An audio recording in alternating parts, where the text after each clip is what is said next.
नमस्कार साथियों, एक बार फिर स्वागत है आप सभी के अपने YouTube चैनल AKHD क्लासेस में। वापस जो है 30 अति महत्वपूर्ण प्रश्नों के साथ हम उपस्थित हैं, जिसका आप सभी को मॉक टेस्ट देना है।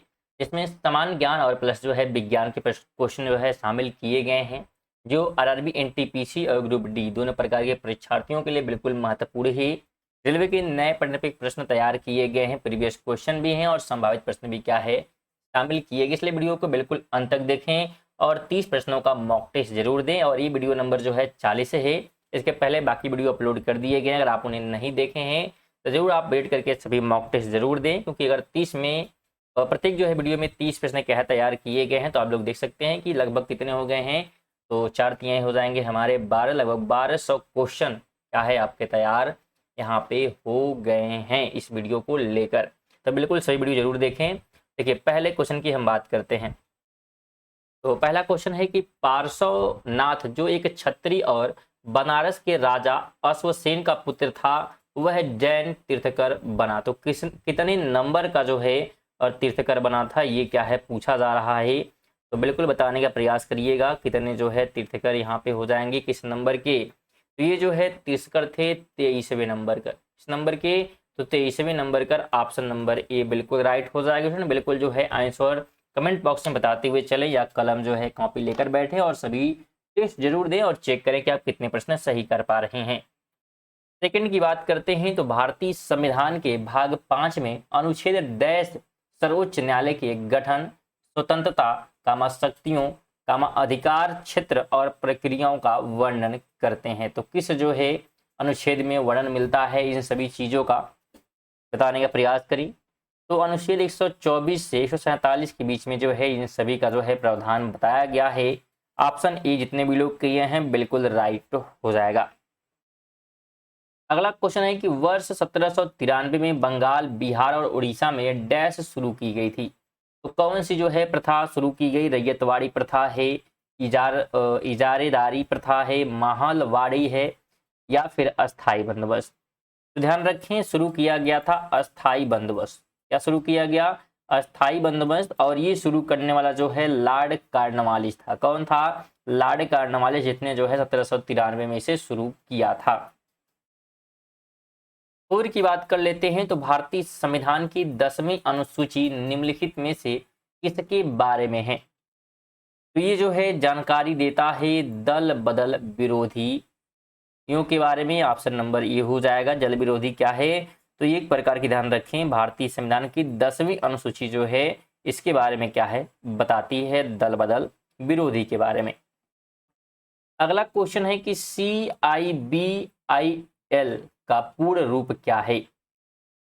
तो CIBIL का अगर हम पूर्ण रूप की बात करते हैं तो credit information bureau India limited, ये क्या है? तो फुल फॉर्म है। ऑप्शन सी बिल्कुल राइट हो जाएगा। स्टूडेंट बिल्कुल वीडियो को स्किप ना करें, कंप्लीट देखकर ही जाएं, बीच में ना छोड़ें। की बात करें तो विश्व सीमा शुल्क संगठन की एशियाई जो है एशिया प्रशांत क्षेत्र का उपाध्यक्ष कौन सा देश बना है? तो उस देश का नाम बिल्कुल भारत है। ऑप्शन नंबर बी बिल्कुल राइट हो जाएगा। अगले क्वेश्चन की बात करते हैं तो उत्तर प्रदेश के मिर्जापुर और सोनभद्र में डैश खनिज पाया जाता है। तो किस प्रकार का खनिज मिलता है मिर्जापुर और सोनभद्र में? तो ध्यान रखें, यहाँ पे जो है खनिज कौन सा मिलता है? तो उस खनिज का नाम है बिल्कुल संगमरमर। क्या है? तो संगमरमर हो जाएगा। बी ऑप्शन बिल्कुल राइट हो जाएगा। अगले क्वेश्चन की हम बात करते हैं तो अगला क्वेश्चन हमारा क्या हो जाएगा कि शिवाजी का जन्म इनमें से किस किले में हुआ था? बताने का प्रयास करिएगा। प्रतापगढ़ है, रायगढ़ है, पनहाला है, या शिवनेरी है। तो शिवाजी का जो जन्म हुआ था शिवनेरी में हुआ था। कहां पर? शिवनेरी। ऑप्शन डी हो जाएगा। और शिवनेरी जो है महाराष्ट्र के पुणे जिले में है। कहां पर है? महाराष्ट्र के पुणे जिले में। 9 की बात कर लें तो गांधी सागर बांध किस राज्य में स्थित है?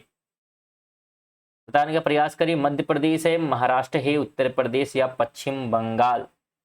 तो गांधी सागर बांध की बात करते हैं तो यह स्थित है मध्य प्रदेश में। ऑप्शन ए हो जाएगा। और यह बांध बना हुआ है चंबल नदी पर। किस पे? तो चंबल नदी पर। स्टूडेंट अगर आप करंट अफेयर पढ़ना चाहते हैं तो आप उसे भी हमारे चैनल पर पढ़ सकते हैं। डेली जो है सुबह 6 बजे करंट अफेयर की वीडियो आती है, जिसमें एमसीक्यू करंट अफेयर क्या है कवर कराए जाते हैं, जो कि सभी प्रकार की परीक्षाओं के लिए महत्वपूर्ण होते हैं। इसलिए करंट अफेयर भी आप लोग जरूर देखें, क्योंकि आरआरबी एनटीपीसी ग्रुप डी में करंट अफेयर से भी क्वेश्चन बनते हैं, तो बिल्कुल इंपॉर्टेंट है आप सभी के लिए भी। 10 की बात कर लेते हैं तो भारत सरकार द्वारा साहित्य अकादमी पुरस्कार निम्नलिखित में से किस क्षेत्र में उत्कृष्ट प्रदर्शन के लिए प्रदान किया जाता है? तो ये जो है मिलता है साहित्य के क्षेत्र में। किस क्षेत्र में? तो साहित्य के क्षेत्र में। ऑप्शन नंबर सी राइट हो जाएगा। अगला क्वेश्चन है, निम्न में से कौन सा आंध्र प्रदेश का राज्य पशु है? तो अगर हम आंध्र प्रदेश के राज्य पशु की बात करते हैं तो कृष्ण मृग ये जो है राज्य पशु है कहाँ का? तो आंध्र प्रदेश का। बी ऑप्शन राइट हो जाएगा। 12 की बात करते हैं तो संयुक्त राष्ट्र का प्रमुख न्यायिक अंग यानी कि जुडिशियल ऑर्गन कहाँ स्थित है? यानी ये बात कर रहा है इंटरनेशनल जो है कोर्ट का।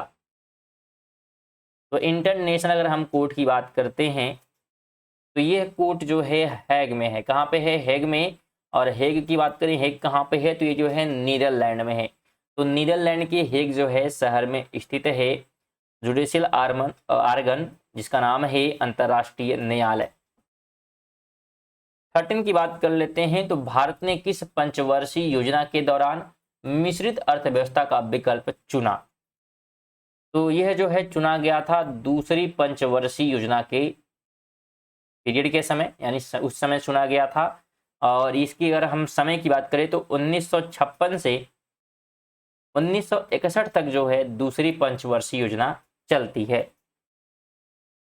14 की बात करें तो निम्नलिखित में से कौन सा जलद मरुमध्य आर्कटिक महासागर को प्रशांत महासागर से जोड़ता है? तो उसका नाम है बेरिंग जलद मरुमध्य। ऑप्शन डी राइट हो जाएगा।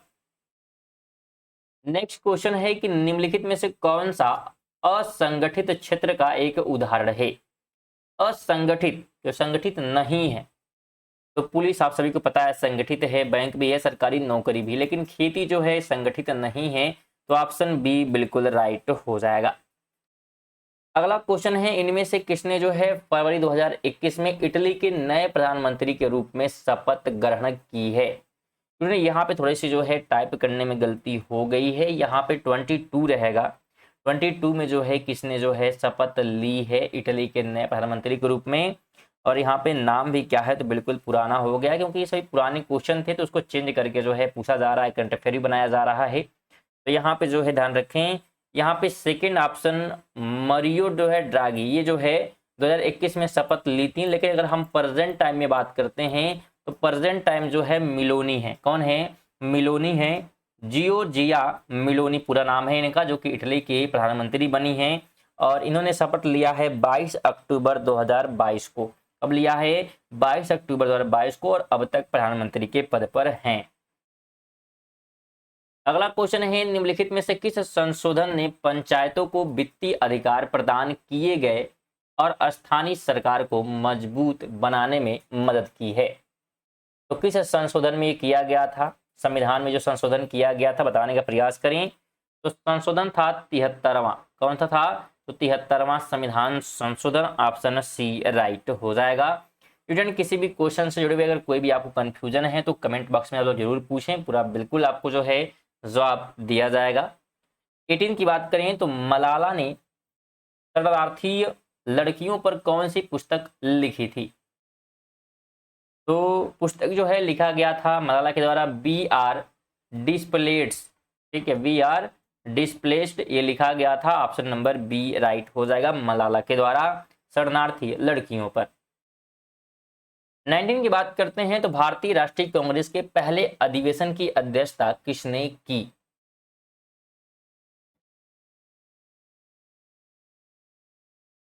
तो बिल्कुल बताने का प्रयास करें। राइट ऑप्शन की बात करते हैं तो WC बनर्जी हो जाएंगे। कौन हो जाएंगे? WC बनर्जी। और ये पहला जो अधिवेशन है 1885 में किया गया था बंबई में, तो ये भी आप ध्यान रखें। 20 की बात करते हैं तो हीराकुंड बांध किस नदी पर बना है? हीराकुंड नदी की हीराकुंड बांध की बात हो रही है, तो यह बना हुआ है महानदी पर। कहाँ पर? महानदी पर। और ये जो है उड़ीसा में है। कहाँ पर है? उड़ीसा में है। और साथ में इससे जुड़ा एक और बात ध्यान रखें कि यह जो है दुनिया का सबसे लंबा मिट्टी से जो है बना बांध है, हीराकुंड जो बांध है। 21 की बात करें तो भारतीय संसद द्वारा आरटीआई अधिनियम कब पारित किया गया था और इसे राष्ट्रपति की मंजूरी कब प्राप्त हुई थी? तो ये जो है कब हुआ था? तो मई जो है 2025 और जून 2025 में, क्योंकि हमसे यहाँ पे बात कर रहा था कि पारित किया गया था, तो पारित हुआ था मई 2025 में और मंजूरी मिली थी जून 2025 5 में, सॉरी 25 नहीं 5 है यहाँ पे, ठीक है 5 है।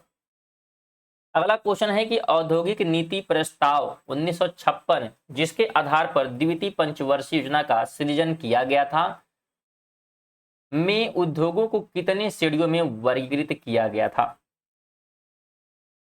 इसमें जो है उद्योगों को 3 श्रेणियों में क्या है विभाजित किया गया था। ऑप्शन नंबर क्या हो जाएगा? तो बिल्कुल डी राइट हो जाएगा। अगला क्वेश्चन है कि भारत में स्थित यूनेस्को के विश्व धरोहर स्थलों और उनके समावेशन के वर्ष के गलत युग्म की पहचान कीजिए। जो गलत युग्म है क्या हो जाएगा? तो सांची का स्तूप मध्य प्रदेश, ये जो है 1988 में क्या किया गया? शामिल किया गया। तो ये क्या है? बिल्कुल गलत युग्म है। बाकी सब बिल्कुल ठीक है कि आगरा का जो किला है 1983, लाल किला जो है 2007, और अगर हम फतेहपुर सीकरी की बात करें तो 1986 में से लागू किया गया था, नहीं शामिल किया गया था यूनेस्को में।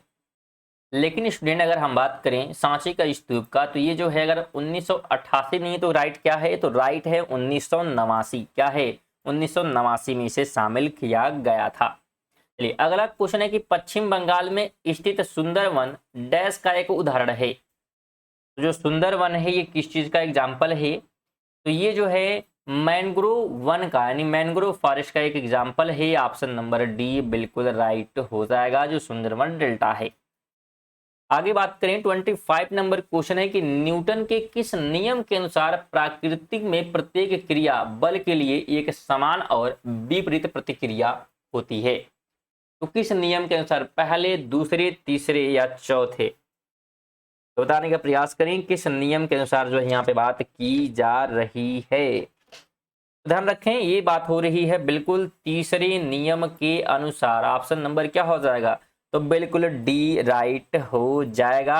ध्यान रखें न्यूटन का अगर प्रथम नियम की बात करें तो यदि कोई वस्तु विराम अवस्था में है तो विराम अवस्था में ही रहेगी, और यदि वह समान चाल से सीधी रेखा में चल रही है तो उस दिशा में गतिमान रहेगी, जब तक कोई बाह्य बल ना लगे। गति के प्रथम नियम को जड़त्व का नियम भी कहते हैं, तो ये भी ध्यान रखें। जो दूसरा नियम है ये कहता है कि किसी वस्तु पर आरोपित बल उस वस्तु में उत्पन्न संवेग में परिवर्तन की दर के समानुपाती होता है। ये दूसरा नियम है। और तीसरा आपको पता है कि बिल्कुल कोई भी अगर हम क्रिया करते हैं तो प्रतिक्रिया होगी। 26 की बात कर लेते हैं। तो निम्नलिखित में से किस उपकरण का उपयोग वाहन द्वारा तय की गई दूरी को मापने के लिए किया जाता है? तो इसके लिए उपयोग होता है ओडोमीटर। किसका उपयोग होता है? तो ओडोमीटर का। ऑप्शन नंबर डी राइट हो जाएगा। अगर हम स्पीडोमीटर की बात करें तो इसका उपयोग जो है मोटर वाहन की गति मापने में होती है। इसकी तो मोटर वाहन की गति मापने में। और ये जो आडोमीटर था ये क्या है? वाहन द्वारा तय की गई दूरी मापता है। और अगर हम ट्रैकोमीटर की बात करते हैं तो ये जो है वायुयान की गति मापता है। वायुयान की गति मापता है ट्रैकोमीटर। चलिए आगे बढ़ते हैं। 27 है कि जब मेंडलीफ ने अपना कार्य आरंभ किया उस समय कितने तत्व ज्ञात थे? तो ध्यान रखें उस समय जो है ज्ञात हम तत्वों की बात करते हैं तो 63 तत्व क्या थे? ज्ञात थे। ऑप्शन नंबर क्या हो जाएगा? तो बिल्कुल सी ऑप्शन राइट हो जाएगा। मेंडलीफ के जो है द्वारा बनाई गई आवर्त सारणी में 9 वर्ग और 7 आवर्त थे, तो ये भी आप ध्यान रखें। 28 की बात करें तो निश्चित आकार स्पष्ट सीमाएं पदार्थ की किस अवस्था की विशेषताएं हैं? तो ये विशेषताएं किसकी हैं? तो ये विशेषताएं हैं ठोस की। ऑप्शन नंबर बिल्कुल डी राइट हो जाएगा। ध्यान रखें गैस की बात करें तो इसका जो आयतन तथा आकार है दोनों परिवर्तनशील होते हैं। और द्रव जो है इसका आयतन निश्चित लेकिन आकार परिवर्तित होता रहता है, जैसे कि पानी, दूध, तेल है। और गैस में आप सभी को बहुत सारे हैं, मार्स गैस, कोल गैस, ठीक है। गैसीय अवस्था में कणों की गति अनियमित और अत्यधिक तीव्र होती है। चलिए 29 की बात करें तो निम्नलिखित में से कौन सा जीवाणु संक्रमण का एक लक्षण है? तो संक्रमण का एक लक्षण पूछा जा रहा है, तो वह है बुखार। क्या हो जाएगा? तो बिल्कुल सी ऑप्शन, बुखार क्या है, बिल्कुल राइट हो जाएगा। अगर बात करें हम जीवाणु जनित रोगों के बारे में, तो जीवाणु से जो है प्लेग होता है, निमोनिया, हैजा, टिटनेस, काली खांसी, टाइफाइड, कोढ़ तथा क्षय रोग आदि होते हैं। विषाणु से जो है खसरा हो जाता है, पोलियो है, एड्स है, इबोला है, डेंगू है, रेबीज, चेचक और चिकनगुनिया। और प्रोटोजोआ की बात करेंगे तो कालाजार, पायरिया, मलेरिया तथा पेचिश हो जाता है। इसकी बात करें तो किशोरावस्था में शारीरिक छवि विकृत से जुड़े विकार का नाम बताइए। शारीरिक छवि विकृति से जुड़े विचार क्या है, आपको बिल्कुल विकार का नाम बताना है। तो उसका नाम है एनोरेक्सिया नरओसा। ऑप्शन नंबर डी हो जाएगा।